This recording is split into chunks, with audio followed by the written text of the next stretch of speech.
बिस्मिल्लाहिर्रहमानिर्रहीम।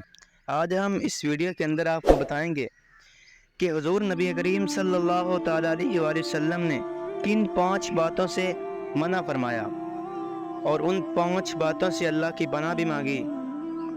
क्या आप जानते हैं कि वो कौन सी 5 चीज़ें हैं कि जिससे नबी करीम सल्लल्लाहु ताला अलैहि वसल्लम ने भी पनाह मांगी। और इसके साथ हम 3 अहादीस ऐसी सुनेंगे कि जिसमें नबी करीम सल्लल्लाहु ताला अलैहि वसल्लम ने फरमाया कि इन बातों को करो। सवालों को जानने के लिए वीडियो को पूरा देखें। आइए जानते हैं। नबी करीम सल्लल्लाहु ताला अलैहि वसल्लम ने 5 बातों से अल्लाह की पनाह मांगी।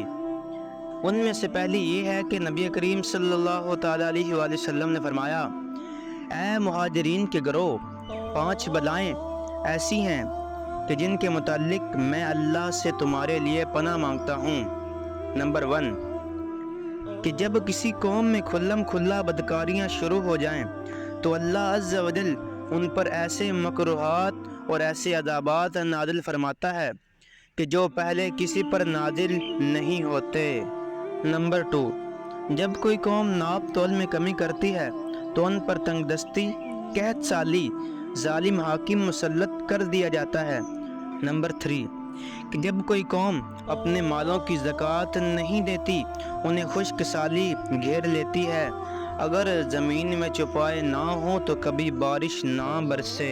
नंबर 4, कि जब कोई कौम अल्लाह और उसके रसूल के वादे को तोड़ देती है तो उस पर उसके दुश्मन मुसल्लत कर दिए जाते हैं जो उनसे उनका माल और दौलत छीन लेते हैं। नंबर 5, कि जिस कौम के फरमान रवा किताबुल्लाह से फ़ैसला नहीं करते, उनके दिलों में एक दूसरे के खौफ पैदा हो जाते हैं। तो मेरे प्यारे दोस्तों, ये थी वो 5 बातें कि जिनसे नबी करीम सल्लल्लाहु ताला अलैहि वसल्लम ने अल्लाह अज़्ज़ा व जल की बारगाह में पनाह मांगी।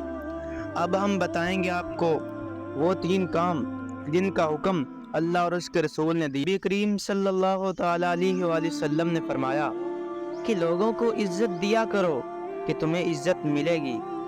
फिर नबी करीम सल्लल्लाहु ताला अलैहि वसल्लम का एक और फरमान है कि लोगों के साथ सिला रहमी करो, अल्लाह पाक तुम पर रहम फरमाएगा। और फिर फरमाया कि ज़कात दिया करो कि अल्लाह ताला तुम्हारे माल को पाक फरमाएगा। करता हूँ कि आपको हमारी वीडियो अच्छी लगी हो। अगर आपको हमारी वीडियो अच्छी लगी तो चैनल को लाइक करें और सब्सक्राइब कर दें और बेल आइकन को प्रेस करना मत भूलें। शुक्रिया।